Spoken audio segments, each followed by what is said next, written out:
Last of the week comes from Jill. Jill says, "Dear Simon and the gang, I would like to make a confession. It's a confession that goes back to my high school days when I was a young part-time goth. With a talcum-powdered face. I used talcum powder as my mother refused to buy me actual face powder as she feared that this was another passing phase. Anyway, I had black back-combed hair, thickly drawn around eyes with makeup. I also had a pair of cherry red Doc Martens that I bought from a charity shop as we couldn't afford new, so I couldn't be picky with colour choices, hence being a part-time goth, which is how I thought of myself. By the way, on the subject of cherry red Doc Martens, Bruce Springsteen was wearing precisely those. He was. On Saturday. Anyway. I did not, said Jill, I did not fit in with the cool gang at school, but neither did my friend Jane, who also loved to listen, by the way, loves to listen to your show and Confessions. We made a great pair and we still do now, but back in the day we were goths. Yes, of course. Black hair, eyeliner, you know the whole thing. It was a hot sunny day as we traipsed into our cookery lesson.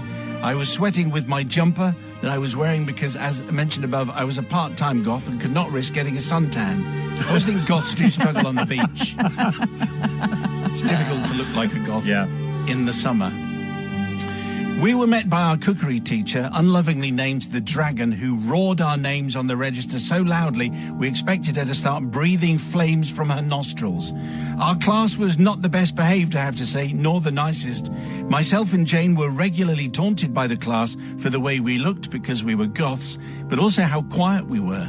And this went on for many, many weeks. On the morning in question, we were tasked with making some biscuits and left to our own devices. Time ticked on, and the insults were thrown around the classroom about myself and Jane. However, insults were not the only thing being thrown across the room, because when my timer went off, signalling that my biscuits were finished in the oven, I carefully opened the oven door with a sharp knife in my right hand, which always sounds like a very unwise thing to do. I crouched down, reached into the oven with my left hand to grab out the oven tray. However, I had forgotten to put on an oven glove. Okay. Precisely. And as my hand sizzled on the oven tray, my instant reaction was to shout, "Ah!" and launch the sharp knife across the classroom just because I flung my arms into the air. And the knife narrowly missed a few of the bullies along the way, but no one was hurt. No one was hurt. No one was hurt. Everyone's fine. Okay. But I looked around hoping that my face just gave off a look of confusion because no one seemed to know where it had come from. Well, the Dragon was furious. We didn't need ovens anymore. We could have cooked our biscuits on her face. She was red with anger. She demanded that everybody stop, and she asked who threw the knife. Nobody confessed. This went on for some time, with the threat of missing break time. Terrible thing.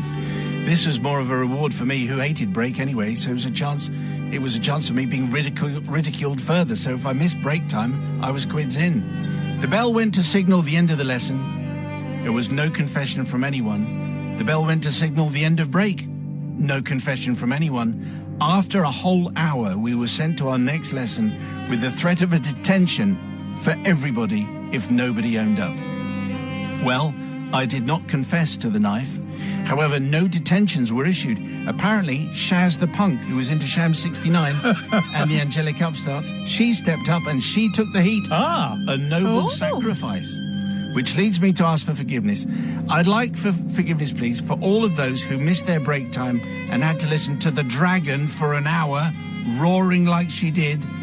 Also, forgiveness from Shaz the Punk, who did so much for goth punk harmony in an uncaring world. So true. Full of big hair and bigger shoulder pads. Were you ever a goth? I wasn't. I mean, I never dressed like a goth, but into a bit of Sisters of Mercy, Fields of the Nephilim, that kind of thing. Jax, were you ever a goth? No, I was more sort of shaved side of head with peroxide punky hair. Oh, right. Oh, okay. All right. Anyway, on a positive note, says Jill at the end, the biscuits were edible. And I've also retired from being a goth, which you kind of have to do after a while, unless you're Robert Smith.